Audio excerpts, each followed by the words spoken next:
Eu estou com 3 livros aqui que vamos trabalhar hoje. Merton na Intimidade, Zen e as Aves da Rapina, e é claro que eu não botei para vocês, mas é Místicos e Mestres Zen. E eu fui relendo o livro hoje e tem coisas muito bonitas, inclusive muito bonitas sobre Rilke. Para minha surpresa maravilhosa, 5 páginas do Thomas Merton no Místicos e Mestres Zen sobre Rilke, que é o próximo artigo que eu vou escrever para a revista de teoria literária da UFRJ sobre a mística no Rilke, sobretudo a partir das elegias de Duino, que é o grande livro, cada vez mais me encanto com ele, e que o Thomas Merton dedica um estudo à 8ª elegia, que é aquela, lembram, que fala as crianças e os moribundos chegam perto, os amantes chegam e se espantam e voltam. É um grande tema, Rilke, é muito difícil. Normalmente o aluno que quiser trabalhar com Rilke tem que ter um domínio bom de alemão, né? Mas é um autor, e eu não tenho domínio bom de alemão, mas paciência, eu vou assim mesmo, com minhas intuições. Então, o Thomas Merton, ele dedica um estudo do Rilke, a 8ª elegia, nesse livro, que eu trouxe até aqui algumas coisas, porque é muito importante. Então, eu vou voltar ao Rilke no momento devido, né? O primeiro ponto, então, é a experiência contemplativa de Merton. Já vimos aqui, por isso que eu botei só o pequenininho. Quando ele fala, no dia 20 de agosto de 68, estou no 3º ano de eremita, então ele que coincide com o final da relação dele com M, né? Quando ele fala da solidão, tudo isso aqui eu já falei em aulas passadas, né? Que ele vai falar da solidão sonora. A verdadeira solidão abarca tudo, essa imagem, né? Até eu botei uma foto bonita no Facebook, foi linda, que alguém passou para mim, eu acho que é o grupo de São Paulo, dos monges orientais, cristãos orientais, eremitas no alto da montanha, sobe de escadinha, né? Lá no alto. Aí botaram a foto de um eremita lá, nas casinhas, e eu botei até um texto do Thomas Merton, falando sobre essa... Mas as imagens são lindas, né? De eremitas, de cristãos orientais, naquelas montanhas ali, perto de Monte Athos, né? Aquelas experiências que tem muita gente que continua sendo eremita hoje, né? E ali para mostrar um pouco que não é uma solidão sozinha, mas é uma solidão sonora, e o Merton vai enfatizar muito isso nas páginas do livro que eu dei para vocês, para a leitura de hoje, Merton na Intimidade, né? Solidão abarca tudo, uma solidão que não seja abertura e liberdade, não é nada. Essa é outra palavra importante, não sei se eu falei nas aulas passadas, liberdade. Eu tenho atuado muito nesse tema por causa do Papa Francisco, que para mim é um grande guru da liberdade. Talvez uma das pessoas que mais defendem a liberdade hoje para mim.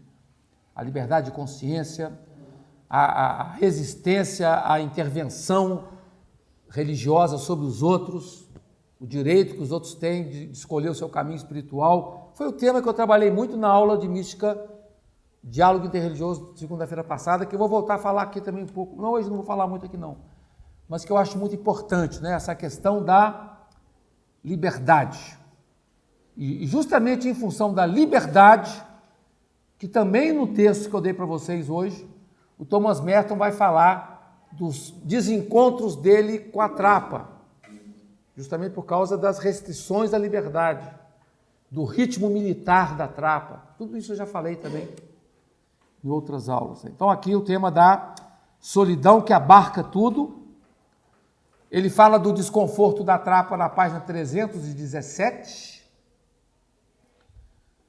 e ele desenvolve o tema da solidão, ligando a um tema que é bastante importante para a Mônica, no seu tema de doutorado, que é a solidão significa desembaraçar-se do eu, para encontrar o que o Nishitani, da escola de Kyoto, chama de subjetividade elemental.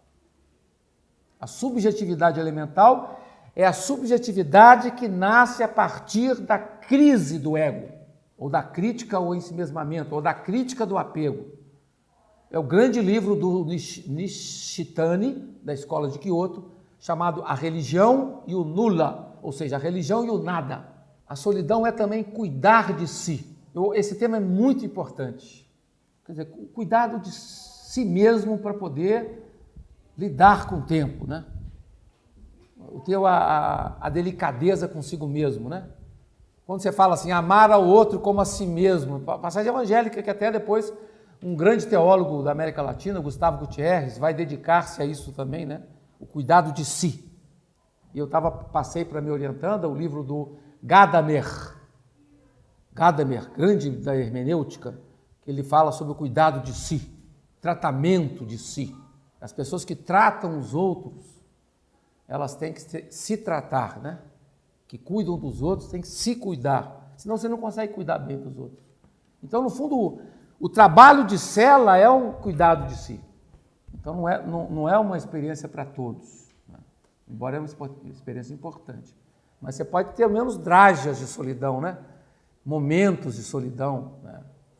Dedicar-se à vida. Por isso que as grandes ordens que lidam com a solidão, como a Trapa, os cartuchos, eles têm métodos psicológicos importantíssimos para ajudar as pessoas a enfrentar a barra da solidão, né?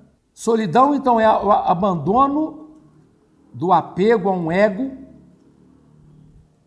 cuidado de si, aí diz o Merton, no sentido mais elevado, que leva ao serviço dos outros. Quer dizer, aquele que está bem cuidado, ele se prorroga em sensibilidade aos outros. Como faz o exemplo para mim, claro, Dalai Lama. Você está fazendo Dalai Lama, você deve estar vendo lá, né? Quer dizer, como Dalai Lama é alguém que tem muita integridade interior, foi muito cuidado interiormente. Ele chama Dissolução do Ego para Pertencer a Todos, página 383. Dissolução do ego para pertencer a todos. Estão vendo? Eu falei muito de solidão nas aulas passadas, mas não com esse toque. Tem um toque a mais aí, que é esse toque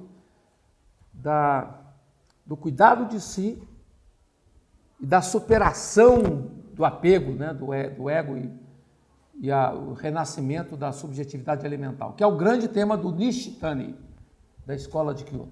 Primeiro ponto colocado. Segundo ponto, o traço de busca e de abertura de Merton. Já tínhamos falado da oração, 2 aulas, né? Falamos da oração na liberdade da solidão, que é a oração que eu rezo toda noite, né? Quando ele fala que ele até fala, eu sou uma coxa de retalhos, é nesse texto de hoje, né? O que eu sou? Eu sou uma coxa de retalhos. Né? Ele é uma pessoa pontuada pelo desejo, né? Pessoa insatisfeita com a habitação, no sentido, insatisfeito com estar, insatisfeito com estar, qual seria o termo? Você tem que ir além, você não pode estar enraizado, no sentido encapsulado. Então, o Merton é isso, é essa densidade emotiva, esse fogo existencial. E aí, foi a única coisa que eu postei, esses 2 dias eu não postei nada. A única coisa que eu postei, e que certamente a Albina já pegou, porque ela pega as minhas postagens todas, foi isso, esse elemento. E botei até um retrato que está na página do Thomas Merton, que é uma estrada diferente, uma estrada muito diferente, com galho seco assim, né? Então, no fundo... E a última carta, esse aqui me impressionou mais, daí eu ter postado. A última carta que o Thomas Merton escreveu para o Ernesto Cardenal, ele fala disso. Tem uma sensação de abertura para um novo horizonte. Olha, isso no final da vida, né? Quer dizer, quem morreu logo depois. Ele morreu, uma sensação imprecisa. Ele morreu 5 meses depois. Eletrocutado, né? 5 meses depois. Mas ele falou para o cardenal, dia 21 de julho de 68. ele fala, tem uma sensação de abertura para o novo horizonte, não sei qual, e se for, como é que eu falo? Se for na Ásia, o meu lugar, então necessitarei de uma graça muito especial. Aí ele fala, para quem está fazendo o meu curso de mística, de diálogo, ele fala, eu não quero ter uma vida de qualquer jeito na Ásia, não. Se for para ter uma vida na Ásia, tem que ser semelhante ao Henri Lessot, Abhiskitananda. Ele fala, tá lá. Mas não na carta para o cardeal, no diário de Merton. Henri Lessot, ele teve uma dupla pertença, ele foi monge, cristão e hindu, simultaneamente. Ele muda de nome, ele muda de roupa, ele assume o açafrão, que é do renunciante, né? E vive como renunciante, até o final da vida. Né? Nunca mais volta para a França. Né? Embora, dizem os teóricos, que ele continuou bretão até o fim. Uma vez bretão como o Flamengo, sempre bretão. Né? Mas é legal, está lá perdido num parágrafozinho do Merton na Intimidade, ele falando do Henri Lessot. Só para a gente fazer as conexões dos cursos, né? Que é bem legal. Né? Ser aberto, diz ele, ser aberto. Não fechar-me a nenhuma escolha. Tanto é que ele foi aberto o tempo todo. Por isso que eu coloquei como título, né? O traço da busca da abertura. Ele fala, tem que ser aberto. Os mais fechados são os novinhos, os recém-doutores, tudo fechado. Vai ficando mais velho, vai ficando mais aberto. Aí quando morre, desaba. Mas estou falando que é interessante, é o caminho de você vai ficando mais, chuta o balde, né? Como você fala, você fica mais. Então o Merton é isso, abertura. Abertura. Não fechar nenhuma escolha.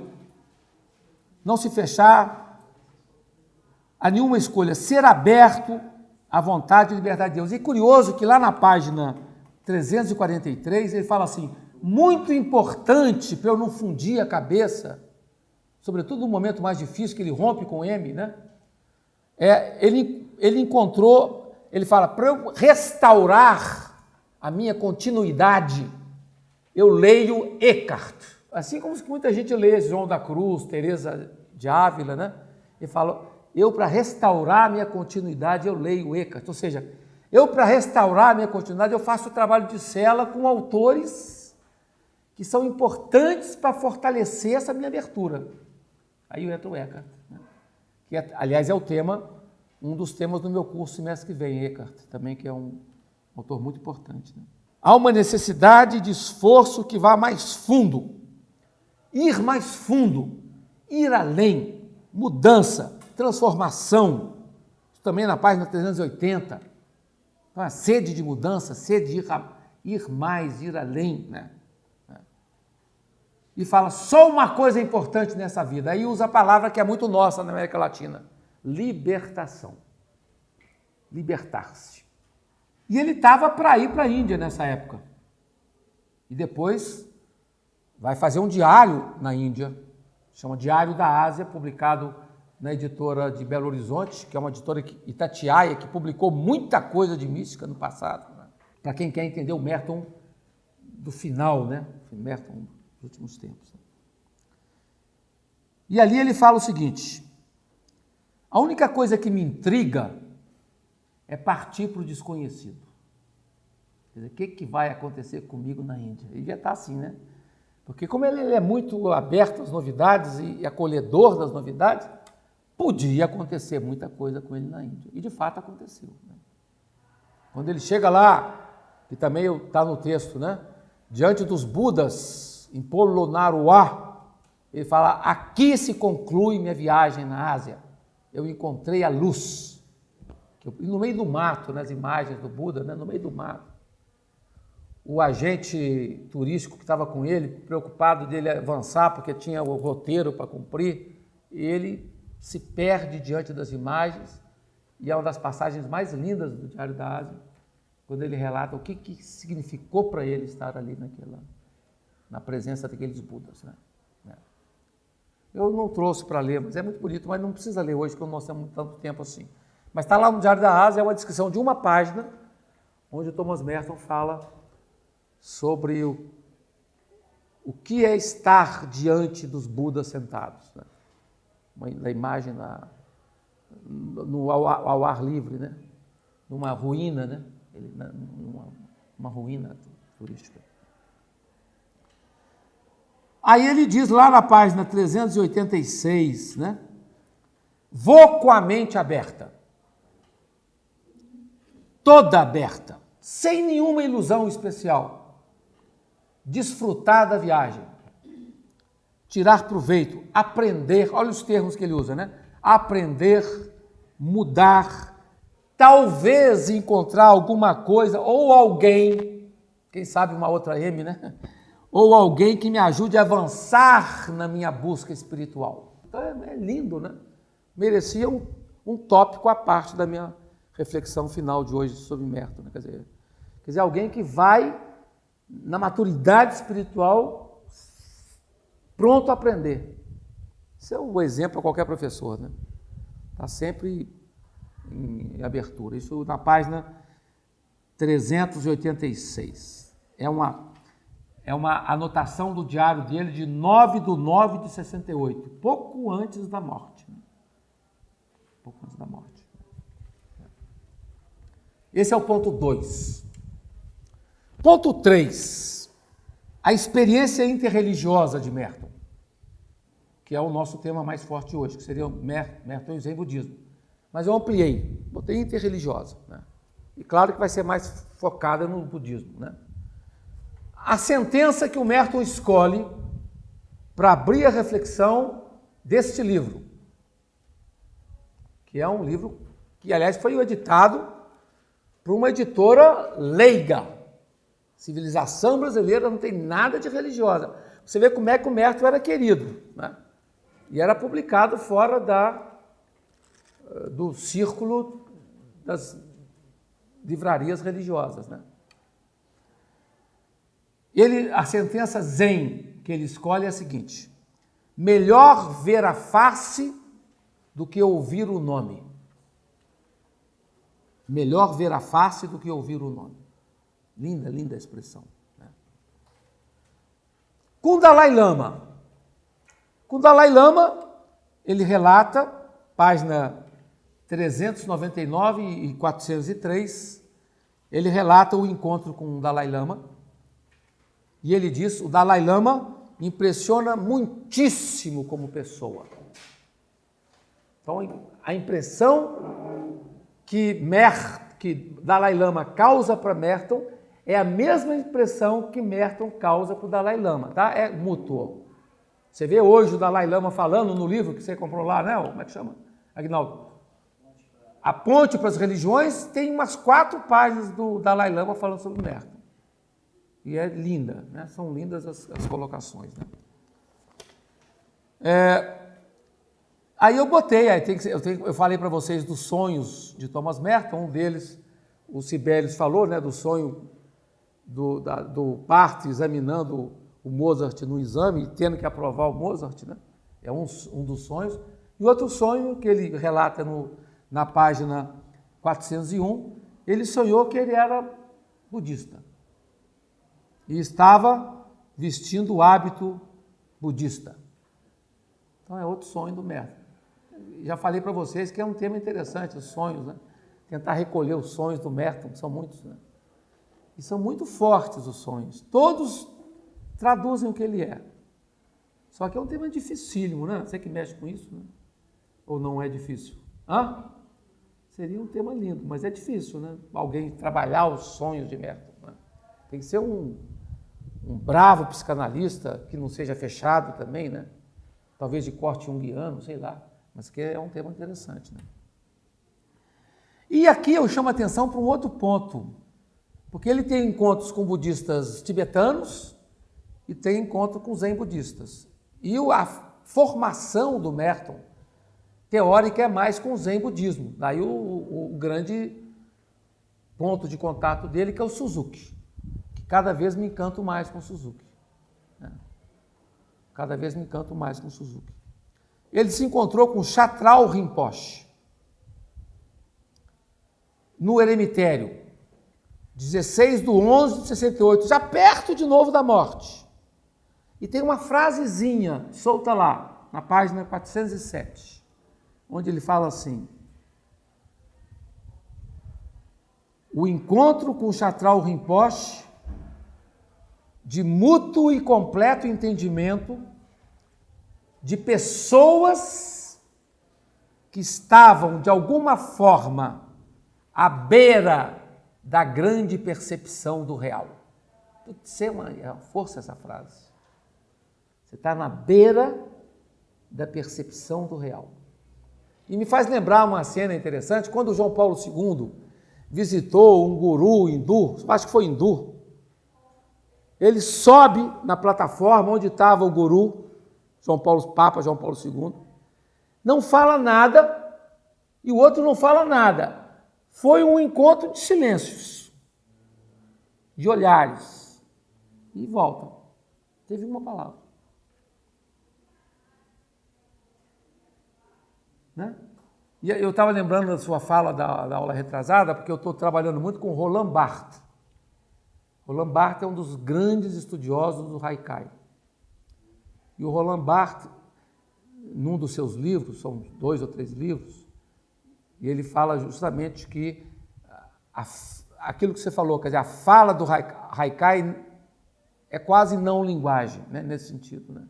Então, de novo, a não linguagem, muitas vezes, ela expressa uma força muito grande. Então, nesse encontro do Thomas Merton com o Chatral Rinpoche, onde ele expressa com essa frase, pessoas que estavam de alguma forma também é muito legal, né? De alguma forma, porque você nunca está à beira da grande percepção. A grande percepção do real está interditada. Ninguém percebe o real. Tem como diz os místicos sufis, você tem uma placa de vidro que interdita o acesso. Ou como diz Maomé, você tem 20 palmos. Só o Maomé, Mohammed, segundo os muçulmanos, só ele foi mais perto, mas ficou 20 palmos. Né? Não chegou mais que isso. E é o símbolo no Islã de quem mais perto do real chegou, mais perto da chama. Né? Então você está sempre na beira da percepção, ou no limiar, por isso que é o título do meu livro, né? No limiar do mistério. É para falar um pouco isso, essa mesma imagem. Então Merton viveu ali também, na Ásia, uma experiência rica com outros gurus do budismo tibetano, né? Além do Dalai Lama, e experiências muito bonitas que ele descreve também no seu Diário da Ásia. Eu quero frisar o termo real, tá? Do mistério, né? À beira da grande percepção do real. Então, um encontro com o budismo tibetano. Depois, as experiências, 2 que ele teve fortes. Aí eu vou só citar as páginas, não vou desenvolver tanto, né? A primeira, nessa exposição à Ásia, ele usa esse termo, exposição à Ásia, que eu uso muito essa expressão para o diálogo interreligioso, né? O diálogo religioso é uma exposição ao outro. Isso é duro. Você se expor ao outro é muito duro. Então ele se resguardava, né, diante de algo que é muito íntimo, né, diante dos outros. E o diálogo, como você lida no diálogo com a alteridade, é sempre uma exposição que você tem que lidar com a identidade sua, com o aprendizado da identidade do outro. Então é uma exposição, né? E esse sentido é complicado. Então por isso que ele tinha um toque de ansiedade, de angústia também nesse processo, né? De muita generosidade, que também é outra palavra importante para o diálogo, né? Ser generoso, né? Inclusive, aí está na página 409, viu, gente? Lá que ele fala do Henri Lessot, 409. Né? Possibilidade de se tornar um eremita na Índia, mas em condições mais parecidas com Henri Lessot, página 409. Depois, nessa experiência da Índia, Kanchenjunga, e ele também teve um sonho com Kanchenjunga. Por isso que eu falo dos sonhos. Olha quantos sonhos interessantes. Ele teve um sonho com a montanha. E no sonho que ele teve, ele falava, ele via o outro lado da montanha que nunca tinha sido fotografado. E é o lado que vale. E é o lado que vale. Entendeu? Não é o lado exterior. O Rumi, que é o místico que eu trabalho no Islã, ele fala assim, eu não quero a espuma, eu quero a água. Porque a espuma é o que você vê. Eu não quero a forma, eu quero o conteúdo. Você tem que quebrar a casca para morder como é que fala? A castanha, mas não, tem um termo melhor, o interior, né? Quer dizer, é duro. A polpa é duro, você tem que quebrar a casca, né? Então, no fundo, ele tem um sonho, de novo, sonhos de... Né? Quem sabe alguém faz um trabalho final aqui, 10 páginas sobre os sonhos de Merton, pode ser interessante. Diz ele, esse é o único lado que vale a pena. Eu aconselho muito a vocês a lerem um livro que saiu agora, do Ailton Krenak, com um prefácio fantástico do Viveiros de Castro. E que ele começa a falar o que é a montanha para nós índios, o que são os rios, o que são as árvores. É impressionante. Uma coisa atual, né, de um brasileiro atual. E ele falando o que é a natureza para ele. Lembra que nós falamos muito disso na aula passada, né? Utilizando o Otávio Paz, quando ele fala, se você contempla muito, se você avança na contemplação, você capta que o rio faz parte do seu sangue. Estão lembrados? A mesma coisa fala o Ailton Krenak, dizendo que o que significa para os índios, né, os projetos que estão sendo feitos, né, no Brasil, né, em termos de matar, de acabar com a natureza dos índios. Né? Depois tem um cara também que eu gosto muito do Facebook, esqueci o nome dele, que fez uma comparação linda do Ailton Krenak com Nietzsche. Puxeu. Alberto Puxeu. Esse cara é muito legal. Ele foi contemporâneo comigo, porque ele estava lendo e eu também. E nós nem somos amigos, agora somos amigos do Facebook, por causa dessa postagem dele. Meu filho, que é amigo dele, falou, ele postou algo igual você, para se melhor. Só que ele pegou Nietzsche. Aí até eu fui ao Nietzsche, até aconselho vocês, tem um aluno aqui que trabalha, o Luc Ferry, tem um livro do Luc Ferry que é muito legal para quem quer se iniciar na filosofia, chamado Aprender a Viver. E o capítulo sobre Nietzsche é fantástico. Que ele fala o que é você viver como dançarino. Aí justamente pega o termo dançarino do Nietzsche. E é uma linguagem simples, porque é um livro de um filósofo francês, que é difícil, mas ele faz uma linguagem bem simples. Tanto é que todos os meus filhos, que estavam querendo ter um contato com a filosofia, eu dei a dica desse livro, do Luc Ferry, Aprender a Viver, né? Ou Aprendendo a Viver, não sei. E que ele vai Heidegger, Nietzsche, vai pegando vários temas, né? De forma muito... E o Nietzsche é muito legal, para esse tema da mística nosso aqui. Para entender o que significa viver simplesmente. Estão lembrados? Viver simplesmente é muito isso, viver como um dançarino, como diria. Então, o Alberto Puxeu, ele fez uma reflexão do índio, Ailton Krenak, comparando com Nietzsche. Então, foi muito legal, muito interessante. Né? Voltando a Kanchenjunga, diz lá Merton, há um outro lado de Kanchenjunga, o lado que nunca foi fotografado para virar cartão postal, é o único que vale a pena. Mas aqui no texto, aqui está pequeno, tá? No Diário da Ásia, desculpa, pega para mim. No Diário da Ásia, o Thomas Merton fala mais amplo sobre Kanchenjunga e vai usar o termo nada. Vai usar a expressão nada. para trabalhar, mas eu não trouxe aqui para mostrar para vocês. Mas nos meus textos, certamente naquele meu texto de Thomas Merton, eu acho que eu faço menção a Kanchenjunga também, né? Aqui, achei aqui. A plena beleza da montanha não se vislumbra senão quando você admite o paradoxo impossível. Ela é e não é. A montanha é e não é. Quando a montanha é vista, ela é e não é. Lembra quando eu falei para vocês? Antes de eu entrar para o Zen, os rios eram simplesmente rios. Depois que eu conheci o Zen, os rios não eram mais rios. Depois que eu aprendi o Zen, os rios eram simplesmente rios. É isso. É isso. Você começar a perceber que os rios são simplesmente rios, né? Que a Kanchenjunga é simplesmente Kanchenjunga, é simplesmente a montanha. Só que você vê a montanha com outro olhar. Aí o Ailton Krenar fala, o que significa você arrancar a montanha, botar ela num trem e mandar ela para a China? Nossa, fortíssima crítica que ele faz, o Ailton, né? Quer dizer, quem é que faz isso? Não sabe o que é a montanha.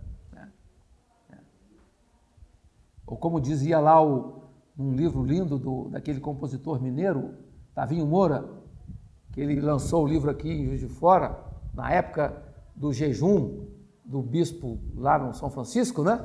Lembra do frei franciscano que fez jejum, que fez uma greve de fome, que deu maior repercussão no Brasil, né? E que na época o Tavinho Moura lançou o livro em Juiz de Fora, um livro lindo, e lá pela Santa fala assim, quem mexe no rio fica louco. É um ditado do São Francisco, né? Você não pode mexer no rio. Você não pode mexer no rio. Então isso o Krenak fala de forma sutil, o Ailton, né? De forma extremamente sutil. E a experiência de Polonnaruwa, que é dos Budas sentados, sob os arvoredos, diz ele, página 414 a 416, onde ele fala que foi arrastado por uma onda de gratidão. Uma sensação de beleza e de vitalidade que ele não tinha encontrado antes na vida. Ele vai falar que foi uma experiência única, estética única. Descalço, naquela relva, diante dos Budas, ele teve uma chispa. Teve uma chispa. Que, aliás, é curioso, eu estava lendo aquele famoso haikai do Basho, né, que a rã salta no poço, foi um haikai ligado à iluminação. O rumor, você está de repente no lugar e vê um plac, é a rã que pula no poço, no velho poço. E aquilo ali provoca né? Aquilo foi o resultado de uma experiência de iluminação. Então ali ele teve, são duas experiências fortes de Merton, é claro, além daquela de Louisville, né? A experiência da montanha e a experiência dos Budas sentados. Esse é o ponto Kanchenjunga e Polonnaruwa. Agora, o diálogo com Zen, que é o livro aqui, esse, né? Ele fala de uma coisa que eu acho legal. Primeiro, nunca no diálogo você apaga a diferença. Nunca no amor você apaga a diferença. Já falei isso aqui no curso de diálogo. É um tema meu forte, né? Fala também muito no texto, Merton, de que não dá para definir Zen em termos de estrutura ou sistema religioso. Seria destruir o Zen. É um influxo bastante forte do Suzuki, que influenciava muito o Merton. Essa ideia de que o Zen não é um sistema, que o Zen não comporta uma estrutura, que o Zen está além da mensagem das religiões. Ele fala isso muito forte, isso é muito interessante, né? Quer dizer, a experiência Zen, o mistério Zen, está para além da mensagem, inclusive do cristianismo, diz Merton, porque é algo que rompe com a religião, favorecendo, ele chama renascimento do espírito, vejam na página 13. E, no fundo, essa dinâmica dialogal de Merton com o Zen budismo fortaleceu uma expressão que o Merton gosta muito, que vem de Cassiano, né? Que é um monge do deserto, que é a pureza de coração. Quer dizer, no fundo, essas grandes experiências devem levar à pureza de coração. Que depois o Roland Barthes fala, definindo o Haikai, né? O Haikai é como aquela criança pequenininha que fala assim, é isso, totalmente inocente. Né? Quer dizer, é uma expressão totalmente inocente, né? Sem nenhuma maldade. Né? Simplesmente é. Né? Fala também a Leila Perrone Moisés, no livro dela, do Fernando Pessoa, comentando a relação entre o Zen budismo e Alberto Caeiro. Né? Ela foi aluna do Roland Barthes, e nas aulas do Roland Barthes ela captou alguns elementos e passou nesse livro, falando justamente essa ideia de é isso. Né? Quer dizer, o que o Haikai faz é isso, simplesmente é, não é descritivo, é um impacto da natureza. E um impacto que quebra essa relação. Se você vive com profundidade, você vive o outono, você vive o inverno, você vive o verão, a partir daquela alusão que essa cápsula de poesia, como define o Octávio Paz, né? Que essa cápsula de poesia, pequena cápsula de poesia, favorece. Né? Em busca da pureza do coração, algo que ocorreu no diálogo com Suzuki. Pureza de coração, de novo aqui, como virgindade espiritual. Aí vem um ponto virgem de novo, né? Quer dizer, o ponto virgem tem analogia com a pureza de coração. E se a gente pega os evangelhos, o que eles falam? Bem-aventurados puros de coração, porque eles verão a Deus. Essa frase me impacta toda vez que eu ouço e vejo. Bem-aventurados puros de coração, porque eles verão, ou seja, aquele que purifica o coração, ele toca o ponto virgem. Toca o ponto virgem. E aqui diz, mais forte ainda, isso é uma passagem difícil desse livro aqui. Só quem estuda Eckhart é que capta, quando ele fala assim, o que é pureza de coração? É você estar tão desvestido de si que nenhum lugar para Deus você tem mais. Se você tiver um lugar para Deus em você, você não está fazendo a experiência virginal. E aqui eu vou ler porque é forte. Está no Merton aqui, 14. Merton fala, Eckhart continua afirmando haver muito mais para a pureza de coração. Se você quer ser puro de coração, você tem que pedir a Deus, Deus, livra-me de Deus. Olha que coisa forte. É a expressão de Eckhart. Deus, livra-me de Deus. Você tem que se livrar das representações que você faz dele e das localizações que você firma para ele, que acabam impedindo a você de fazer a experiência dele. Por isso que o Eckhart fala aqui, vou citar, deveria o homem ser tão pobre, é a ideia de pobreza do Eckhart, né? O que é ser pobre? Deveria o homem ser tão pobre que não possuísse nem mesmo um lugar onde Deus pudesse atuar. Reservar um lugar para Deus é manter distinções. É manter distinções. Né? Porque quando o Halaj fala, Ana al-Haq, eu sou a verdade, ele não é mais Halaj. É uma locução teopática. Ou quando São Paulo fala, não sou eu que vivo, é Cristo que vive em mim, é uma locução teopática. Isso aqui sempre assustou muito os meus alunos, que não fizeram Eckhart, né? Você fala assim, você tem que romper o lugar onde Deus habita, né, em você, para poder fazer a experiência de Deus. Né? Então, isso é uma experiência realmente... E o Merton coloca isso logo no começo. Né? Aí ele vai colocar que a forma como o Zen se preocupa com mistério é diferente do cristianismo. Tanto é que você não fala em experiência de Deus no budismo, ou no Zen budismo.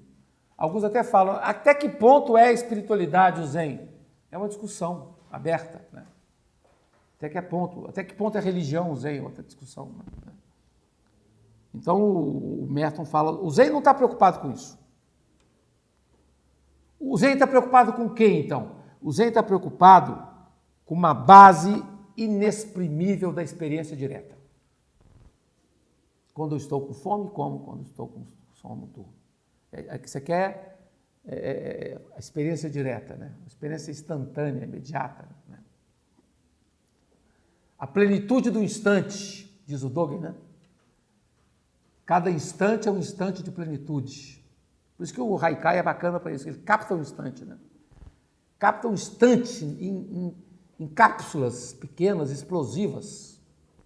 Tem sempre a explosão no Haikai. Né? O caminho dialogal, portanto, entre cristianismo e Zen, diz o Merton, é um caminho que não focaliza na explicação. Se você quer focalizar na explicação, você não dialoga. O caminho é focalizar na experiência. A experiência é o que há de mais profundo no diálogo. A experiência pessoal. Então, a forma mais profunda do diálogo é o diálogo da experiência. É o diálogo da oração, é o diálogo da contemplação. Né? Diálogo teológico, diálogo ético é menor. O diálogo mais forte é o da experiência. Por isso, diz o Merton, o que então busca a meditação Zen? Busca prestar atenção. Página 39. Manter-se vigilante.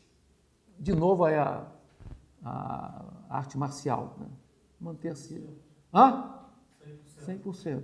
Manter-se vigilante. Agora, é claro, você tem as distinções, mas você tem as analogias, você tem as correspondências entre Zen e cristianismo, né? E aí ele vai definir com clareza, né? Não existe incompatibilidade entre fé cristã e Zen budismo. Então é possível a conversa, o diálogo, o aprendizado mútuo, né? Porque ele está falando aqui diretamente algo que não está no texto de vocês, mas que está num livro de Merton chamado A Coragem da Verdade, que é um livro de cartas de Merton para os literatos, Erich Fromm, Boris Pasternak, Ernesto Cardenal. Ele se abriu muito com Erich Fromm, mas sobretudo com Jacques Maritain, que é um filósofo francês importante do neotomismo, do tomismo. E para o Maritain, o Merton se abriu dizendo dos conflitos que ele estava vivendo na trapa em razão do diálogo com Suzuki. E os superiores dele não aceitavam que ele dialogasse com Suzuki ou que ele propusesse a Suzuki escrever algum livro, como, por exemplo, o Merton sugeriu a Suzuki escrever um livrinho sobre os padres do deserto, que o Merton via muita semelhança com Zen, e as superiores dele não autorizaram. Por quê? O que os superiores falavam? Eu até coloquei aqui. Na obra Coragem da Verdade, Merton questionava com Jacques Maritain os censores da sua ordem trapista na sua proibição do que eles chamam de comunicatio com infidelis. Comunicatio com infidelis, ou seja, comunicação com infiéis. Reagiram contra um pedido de Merton, direcionado a Suzuki para escrever um pequeno trabalho sobre os padres do deserto, e o padre geral foi contra e se manifestava contra esse gênero do diálogo, sobretudo em razão do escândalo que ele poderia provocar no cristianismo, na cristandade. E aí o Merton desenvolve a reflexão sobre isso. Deixa eu ver qual que é o livro 3. Místicos e Mestres Zen. Ele vai escrever ali e vai escrever no Coragem da Verdade. Né? Ou então ele vai falar, devemos admitir, citando Merton, pesarosamente, que no passado a tendência dos cristãos era de encarar todas as experiências não cristãs como suspeitas, perigosas e que nem mereceriam o trabalho sobre elas, né? Nem mereceriam ser estudadas. A gente vê isso hoje em muitas comunidades religiosas atuais, né? Eu estava falando nos meus alunos de segunda-feira dos monges budistas em Mianmar atacando os muçulmanos. O budismo é uma religião da tolerância, então é uma coisa impressionante. A notícia dessa semana, aqueles muçulmanos esquálidos sendo perseguidos por budistas, né? Então é uma coisa...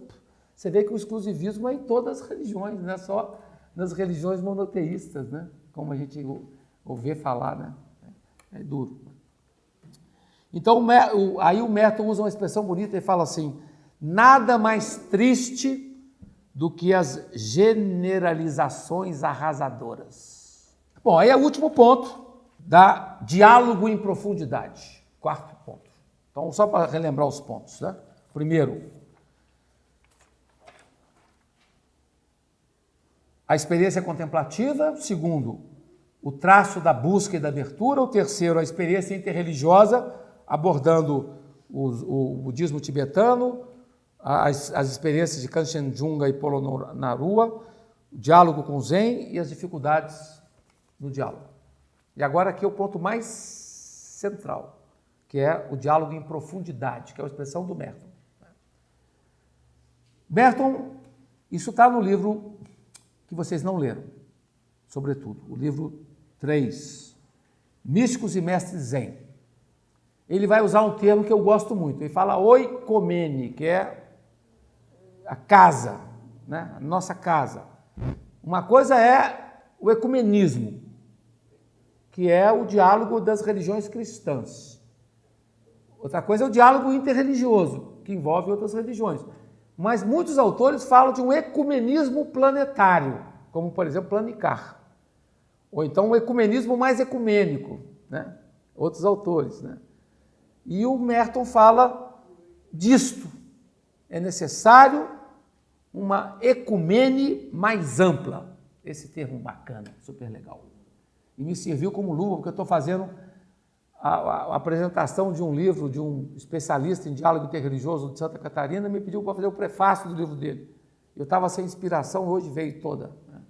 Caiu como tanzil do céu, né? A partir do Merton, que é essa experiência aqui, que é uma ecumene mais ampla, né? E fala, qual que é essa ecumene mais ampla, Merton, né? É ecumene de uma família, porque ecumene tem a ver com casa, né? De uma família espiritual, onde as pessoas procurem os sentidos da sua vida. E me fez lembrar o Papa Francisco, quando ele diz o quê? Não importa onde as pessoas estejam, em que religião estejam, o importante é que elas procurem o bem. Quer dizer, de onde elas procedam, se elas buscam o bem, elas estão no caminho do mistério. É beleza de reflexão, né? Quer dizer, o importante é que busquem o bem, né? Ou então, como fala o Dalai Lama, né? Qual que é a melhor religião? É aquela que te faz melhor. Curto e grosso, né? Aquela que faz melhor. Então, você não tem que sair do seu lugar para melhor viver a experiência de Deus ou do mistério. Você vive a experiência no seu lugar, na prática daquilo que é profundo da sua tradição. Isso é um tema que o Merton sempre bateu e que o Dalai Lama bate muito, muito também, né? O Thich Nhat Hanh também bate muito, né?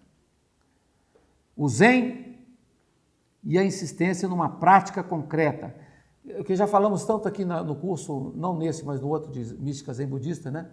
Que a gente chama de prática contínua. Nós estamos o tempo todo fazendo prática, né?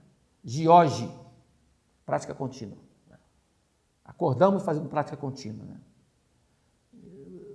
Dormimos fazendo prática contínua. Então, o zazen não é só o momento que você senta.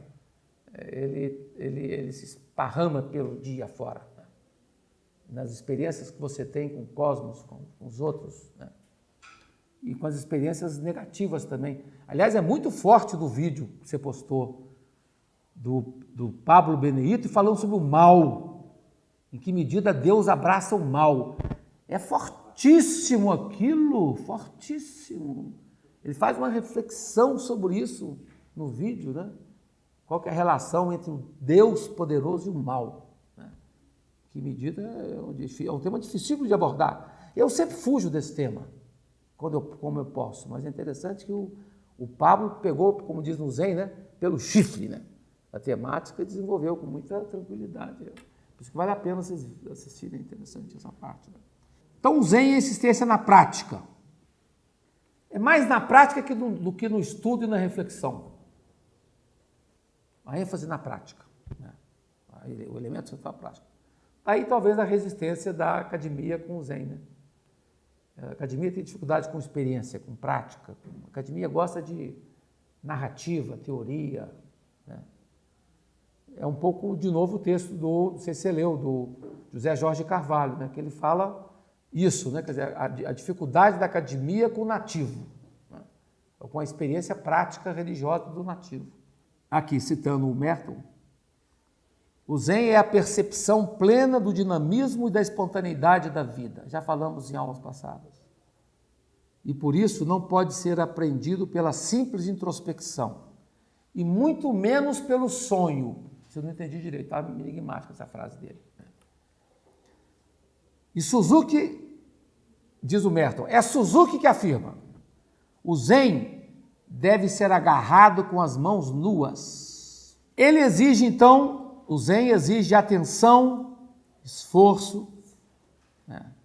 Não a uma teoria ou uma verdade abstrata, mas a vida, em sua realidade existencial concreta, e a cada instante. Atenção a cada... Isso aí também está batido e rebatido aqui no curso, né? Página 236 do livro Místicos e Mestres Zen. E ele até chega a falar uma coisa daquele tempo, talvez hoje não sei se falaria, né? O Zen é uma espécie de existencialismo religioso. Porque naquele tempo que escreveu, o existencialismo era o tema, né? Do momento, né? E pega a pista de quem fez o meu curso de mística zen budista, Huineng, que é um dos patriarcas, né? Que fala: toda a vida é zen. Viver é zen, né? O ecumenismo procura o mais interno e último terreno espiritual, que é a base de todas as diferenças.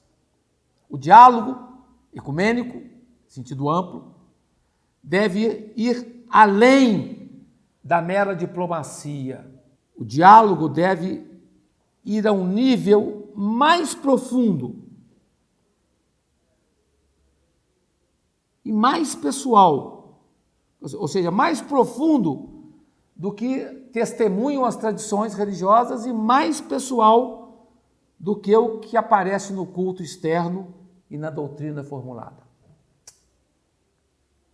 Então ele deve tocar a dimensão interna, interior, para além da superfície das doutrinas, das liturgias, né? Ou das diplomacias interreligiosas, né? Diplomáticas, né? De conversação doutrinal ou teológica. Ele fala, agora não nesse livro, Místicos e Mestres Zen, mas no Diário da Ásia, na parte final do livro, que são as conferências que ele estava preparando, e nem todas ele pôde fazer, era o texto para a conferência, ele morreu antes, né? Esse do diálogo monacal interreligioso, ele não pôde pronunciar. Ele fala de um grau de comunhão que o diálogo pode alcançar, uma comunicação pós-verbal, ou que ele chama de diálogo em profundidade. E esse diálogo, diz ele, só é possível para quem? Só é possível para aqueles que penetraram com a maior seriedade na sua tradição. Aqui, de novo, tem que ser visual, né? Eu gosto de dar o exemplo do Tai Chi Chuan e da capoeira, né? Para você trabalhar o Tai Chi, que eu trabalhei muitos anos Tai Chi, 5 anos no Rio, depois aqui não tive mais acolhida, porque não tinha Tai Chi em Juiz de Fora, da minha escola. E capoeira que eu também fui contramestre de capoeira. Então você tem a base da sua tradição, que tem que estar muito firme para você poder alçar voo, né? Então você tem a perna que fica de base e a perna que movimenta, né? Você tem sempre uma base, no tai chi e na capoeira, e também nas outras lutas marciais todas, né? Então essa visão ajuda Merton, porque ele fala, você tem que estar muito firme na tradição para dialogar. Ou muito tranquilo. Lembra, essa história eu contei para vocês aqui ou foi no outro curso? Do Rabino, foi aqui? O Rabino que veio para a ECA 92, que foi convidado para a ECA 92 e ficou hospedado na casa do Rabino Newton Bonder brasileiro. E que o Rabino americano, todo aberto, tranquilo na sua tradição, falou para o Newton Bonder, eu quero levar flores para Iemanjá. Newton Bonder deu aquela engasgada e fala, não dou conta, né? Não dou conta. É muito para mim, né? Porque não há muita prática de diálogo do judaísmo no Brasil com o candomblé, que seja, né? Mas o rabino americano, esqueci o nome dele, ele queria levar flores de Iemanjá. Aí o Newton Bonder contando para a gente, muito interessante, fala assim, eu sabia até onde eu podia ir na areia. Depois só ele. Muito legal essa imagem. Essa imagem nunca mais me deixou, né? Você sabe até onde você pode ir. E todos nós temos um limite. Ou, como fala o meu grande filósofo, Lucien Goldman, que eu adoro, ele fala, você tem um limite da consciência possível, né? Até onde você pode ir. Se você avança na tranquilidade da sua tradição, você pode ir mais um pouco. Pode ir mais um pouco. Ou então, como fala lá o João da Cruz com a amada, que estava toda entusiasmada de chegar para ver o amado, e fala assim, desce! Você não está preparada para tamanho voo. Às vezes a gente não está preparado para tamanho voo. Você tem que ir. Daí a palavra tão importante na mística que é paciência. Você tem que ter paciência. E paciência para lidar com quem pensa diferente também, né? Às vezes você pega um cara que é violento, que não quer dialogar, que não quer saber de diálogo, é intolerante, e você tem a tendência de ser intolerante também. Aí o grande nome, eu falava para os alunos da minha aula do diálogo segunda-feira passada, que é esse que é do filme Homens e Deuses, o Christian Didier, que fala assim, o diálogo não pode se mover por reciprocidade. Se você trabalha o diálogo com a ideia de reciprocidade, você está equivocado. O diálogo tem que ser trabalhado com a categoria de dom. Você dialoga por dom, por gratuidade, não porque o outro faz semelhante, você tem que fazer semelhante, né? Isso aí eu lembro de um teólogo protestante, Jürgen Moltmann, que falava assim, a gente vai nos grandes congressos de teologia no mundo, a gente vê os cristãos abertos para o diálogo e os muçulmanos fechados. Mas eu falo, é um equívoco. Aí ele falava que a dificuldade de dialogar por isso. É um equívoco, porque você está trabalhando com a categoria de reciprocidade, né?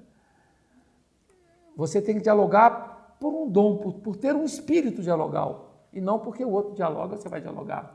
Só se é dialogar que você vai dialogar. Então essa palavra é do Christian de Gerger. Estou falando de você dialogar mesmo que o outro não queira. Aí vem a palavra paciência. Você tem que ter o jeito, a artimanha, que nós temos tanto brasileiros, né? De lidar, de ajudar a pessoa, com o tempo, aí quebramos os muros, né? Apesar do Berger falar que bons muros fazem bons vizinhos, né? Quebrar os muros, né? Diálogo é quebrar muro, né? É uma tarefa difícil, né? Pesada. Bom, aqui. Aí que vem a frase, essa frase causa muito impacto nos meus alunos, tá? Só é possível dialogar aqueles que penetraram com a máxima seriedade em sua tradição.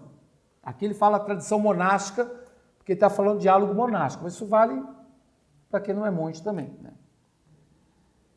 Então você tem que estar em contato com em contato com autêntico, com o seu passado, isso a gente chama de conhecer a sua tradição, no caso do cristianismo, a tradição cristã, né? E também estar aberto à tradição e herança de outras comunidades com as quais você entra em contato. E o que ele fez? Mas ele estava bem firme, que ele é uma pessoa domiciliada na tradição cristã e que avança no diálogo interreligioso. Só que aí continua. O monge deve estar completamente aberto à vida e à nova experiência por ter utilizado integralmente a sua própria tradição e a ter ultrapassado. Essa palavra ultrapassado que causa polêmica.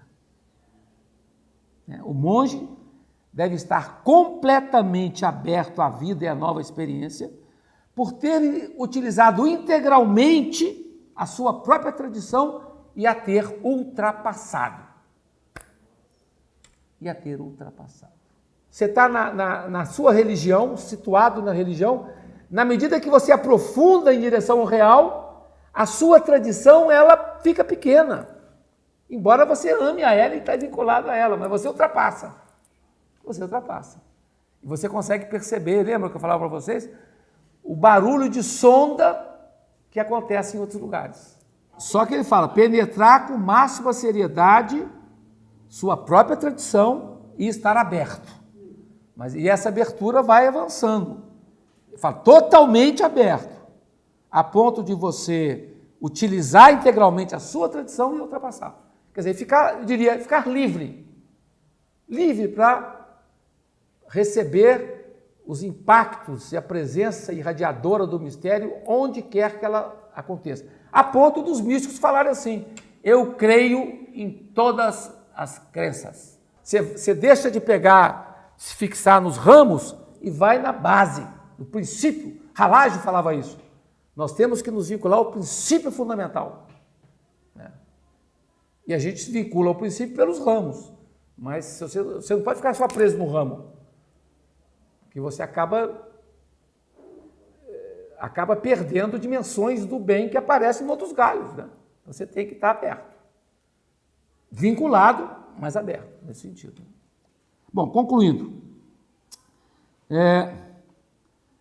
Estamos aqui diante de uma comunicação pós-verbal. Não é uma comunicação qualquer, é pós-verbal. Onde se dá um encontro além das palavras, além do entendimento, no silêncio, de uma experiência máxima, suprema. O bom mestre, você não precisa ouvir ele falando, você tem que ver. E se encostar nele, piorou. Quer dizer, é isso, um pouco nessa linha. Diz o Merton, o Zen é uma das mais misteriosas de todas as espiritualidades. E aí ele comenta o Rilke, 8ª elegia. Custei para achar, porque a tradução que o Merton faz, traduzido depois em português, é diferente da tradução que eu tenho, tanto da Vozes como da Editora Globo, que eu gosto mais da Globo. Mas eu achei aqui, eu estou pegando a tradução da Globo, a passagem que o Merton se fixa, tá? Que é a seguinte. Ignoramos o que é contemplar um dia, somente um dia, o espaço puro, onde sem cessar as flores desabrocham. Isso. Ignoramos o que é contemplar um dia, somente um dia, o espaço puro, onde sem cessar as flores abrocham. Essa é a passagem da elegia do Rilke, 8ª elegia. Isso aí, então, o Merton puxa, e a expressão ainda é do Rilke, ele fala assim, esse espaço puro é o espaço sem nada. É o espaço sem nada. É o espaço do inesperado que se respira, do inesperado que se abre ao infinito. E Merton identificava nesse trecho do Rilke um sabor genuinamente budista. E indicava que esse em parte alguma, sem nada, seria uma expressão misteriosa de Rilke, que no fundo seria o quê? Aí ele define, seria o shunyata, ou vazio, do Zen. Aí é o nada de novo, o shunyata e o vazio do Zen.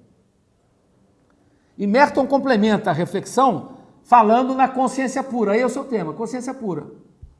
em linha de sintonia com a intuição mística apofática, de um olhar que aceita as coisas em completa unidade com as coisas. Então você vê e você é. Né? O que o Haikai, o que você capta no Haikai, por exemplo. É como se o sujeito, assim como o animal, por isso que nesse oitava elegia, o Rio que fala do animal, né? Nós falamos tanto do animal aqui, né? É como se o sujeito, assim como o animal, simplesmente olhe atentamente, sem futuro, sem porquê. Ou a criança que aponta, é isso, sim, porquê? É isso. Isso aí o Merton chama, a pessoa estaria sendo levada pela empatia poética ao centro do objeto, ao centro das coisas, ao coração das coisas. Como indica Merton, Rilke consegue transportar a consciência para uma zona que não reside nem no sujeito nem no objeto. Uma zona na qual os dois têm sua verdadeira realidade, onde brota a realidade, é o antes do sujeito e do objeto. Né? É uma fonte primária, primeira. É o não nascer que fala o Michelazzo, né? É a consciência pré-metafísica. Né? Uma habilidade incomum de entregar-se ao objeto e submetê-lo a seu esplendor poético e ontológico.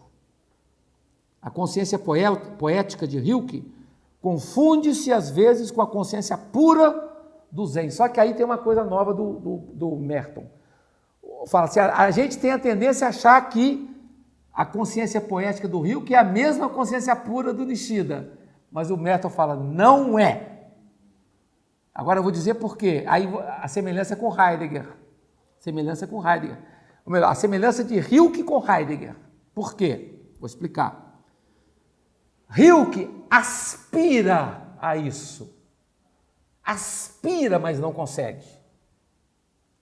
Se ele conseguisse, ele mataria a poesia e viraria vagabundo como o Rimbaud. Ele se controla na poesia. Assim como Heidegger se controlou com Hölderlin e com o pensar. Ele não deu o salto do luminoso. Segundo o Merton, o Rilke não deu o salto do luminoso, ele ficou no limiar, de certa forma. Essa é a minha interpretação, tá? Eu vou dizer aqui para não dar problema.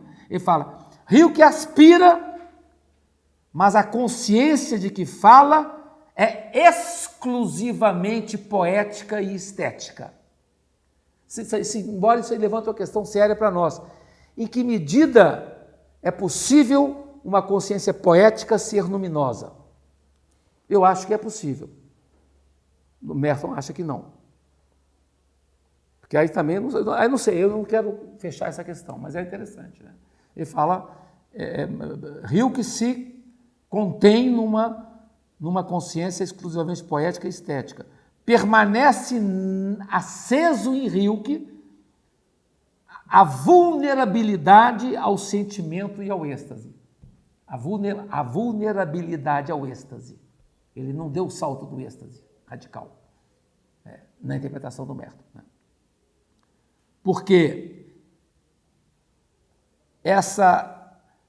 vou falar a frase certa, permanece nele acesa uma vulnerabilidade ao sentimento e ao êxtase que impossibilita alcançar em definitivo o encarar. Ele não encarou.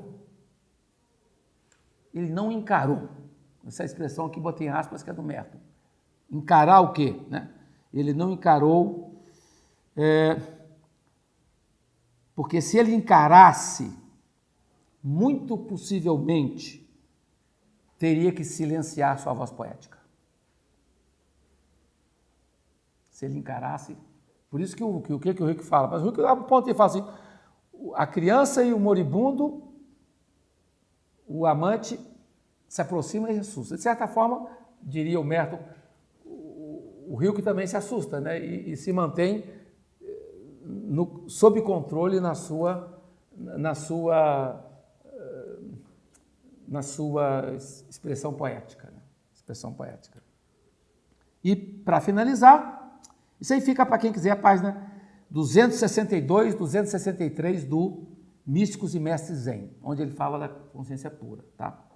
E para terminar, eu peguei um pedacinho do Nishida Kitaro.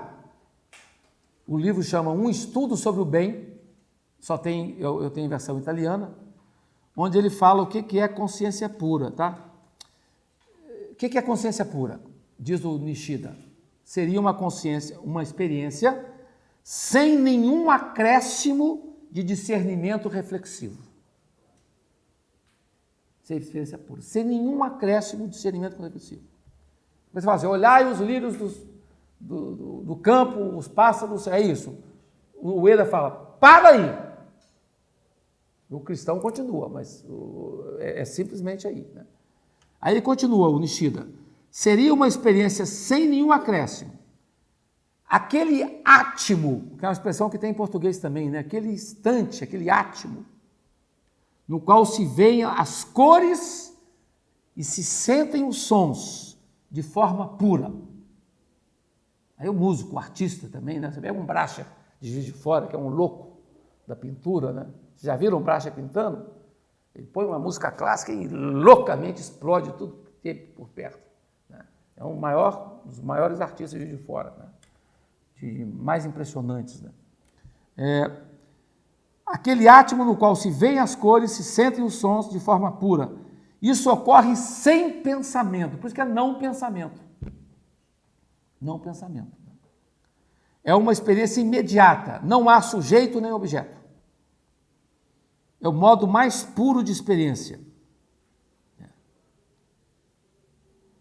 A verdadeira experiência pura, diz Nishida, é simplesmente a consciência no presente do real concreto, assim como ele é. Haikai.